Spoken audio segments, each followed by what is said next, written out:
நம்ம தளபதி விஜய் அவருடைய நடிப்புல மிகுந்த எதிர்பார்ப்புல தற்போது உருவாயிட்டு வர படம் தான் the greatest of all time அப்படின்னு சொல்லக்கூடிய கோட். இந்த ஒரு படத்தை வெங்கட் பிரபு இயக்கிட்டு வராரு. இந்த ஒரு படத்தின் மீதான எதிர்பார்ப்பு ஃபேன்ஸ் மத்தியில ரொம்பவே அதிகமா இருக்கு. ஏன் அப்படின்னா தளபதி விஜய் இன்னும் ஒரு 2 படங்கள் தான் நடிக்க போறேன், அதுக்கப்புறம் சினிமா விட்டு ஒதுங்கி முழு நேரம் அரசியல்ல ஈடுபட போறேன் அப்படின்னு சொல்லிட்டாரு. இந்த 2 படங்களுமே மிகுந்த ஒரு எதிர்பார்ப்புல தான் நிச்சயம் ரிலீஸ் ஆகும். அதே வேளையில படத்துக்கான பணிகள் அப்படின்றது ஒருபுறம் நடந்துட்டு இருக்கு. அடுத்த ஷெடியூல் சென்னை முடிச்ச பின்னாடி ஃபாரின்ல இந்த படத்துக்கான ஷூட்டிங்கை நடத்த முடிவு பண்ணிருக்காங்க.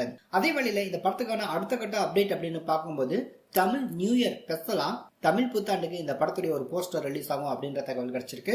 அது மட்டும் இல்லாம மே அல்லது தளபதி விஜய் அவருடைய பிறந்தநாள் ஸ்பெஷலா இந்த படத்துக்கான ஃபர்ஸ்ட் சிங்கிளை ரிலீஸ் பண்ணலாம் அப்படின்ற ஒரு முடிவுல படக்குழு இருக்கதா தகவல் கிடைச்சிருக்கு. மேலும் இந்த படம் சம்பந்தப்பட்ட அடுத்தடுத்த அப்டேட்டுகள் அப்படின்றது படத்துக்கான ஷூட்டிங் ப்ராசஸா கம்ப்ளீட் பண்ணி முடிச்சுட்டு கொடுக்கலாம் அப்படின்ற மாதிரி முடிவு பண்ணியிருக்காங்க.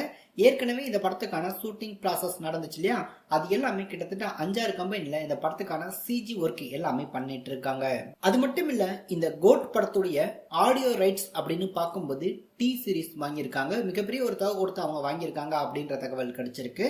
அது மட்டும் இல்ல, இந்த படத்துக்கான சேட்டலைட் ரைட்ஸ் அப்படின்னு பார்க்கும்போது சன் டிவி தான் இந்த படத்துக்கான சேட்டலைட்டா வாங்கியிருக்காங்க. படத்துக்கான டிஜிட்டல் ரைட்ஸ், சோ இந்த படத்துக்கான டிஜிட்டல் ரைட்ஸ் நெட்ஃபிளிக்ஸ் நிறுவனம் வாங்கியிருக்காங்க. படம் ரிலீஸ் ஆன பிறகு கிட்டத்தட்ட 4 வாரங்கள் அப்படின்னு சொல்றாங்க. இப்ப 8 வாரம் ஆகுங்க அப்படின்ற மாதிரி பேச்சுவார்த்தைகள் போயிட்டு இருக்கு. சோ அந்த சுச்சுவேஷன்ல எந்த மாதிரி சூழ்நிலை அமைதோ அதை பொறுத்து நெட்ஃபிளிக்ஸ்ல இந்த ஒரு கோட் படம் ரிலீஸ் ஆகும். அதை வெயிட் பண்ணி பார்க்கலாம். கோட் படத்தை நெட்ஃபிளிக்ஸ் நிறுவனம் மிகப்பெரிய ஒரு தொகை கொடுத்து வாங்கியிருக்கு அப்படின்னு சொல்லப்படுது.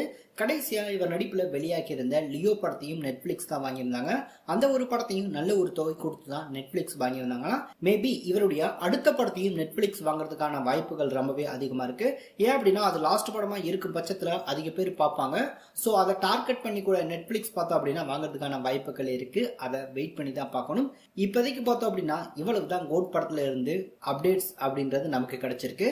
சோ அடுத்த கட்ட அப்டேட்ஸ் ஏதாவது வெளியாச்சு அப்படின்னா கண்டிப்பா அப்டேட் பண்றேன்.